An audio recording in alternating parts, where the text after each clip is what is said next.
Okay, so we're on our last side of our improv panel, and I'm going to put this mitered corner, so this 45-degree corner, onto this last side.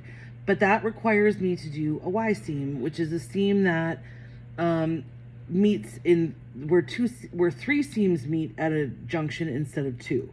So typically you would go up and down and right and left, so you'd be horizontal and vertical, right? And so if I were to seam something over this, the seam would go across over and I would have two seams meeting at a junction point.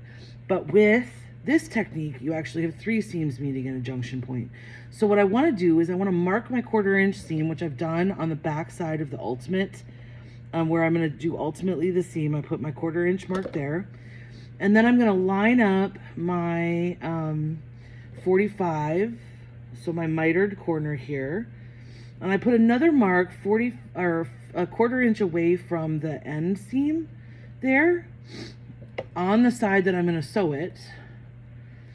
So what I'm going to do is I'm going to sew this seam right here along to the 1/4 inch mark. And then I'm going to open that seam up, press it open, and then I'm going to lay it flat on this corner, and I'm going to finish stitching this edge, and then I'm going to go around the corner, just like you would if you were putting binding on and you kind of went and you stopped and then you turned the fabric and went around a corner. And the reason that we do that is because we've got three seams that are meeting at a point instead of two.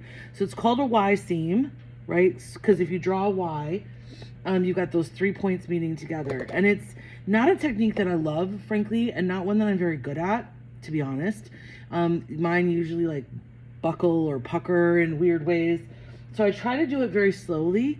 And this particular, because there's so many seams on a bias, gives me a lot of wiggle so that I can try and make the seam lay really, really flat. So I'm going to try this, but that's the basic technique. There are other YouTube tutorials if you want to have more detail. Like I said, I'm not particularly good at Y seams. I try to not avoid them. I try to practice them. But a lot of patterns are written to not require Y seams because they are kind of a pain.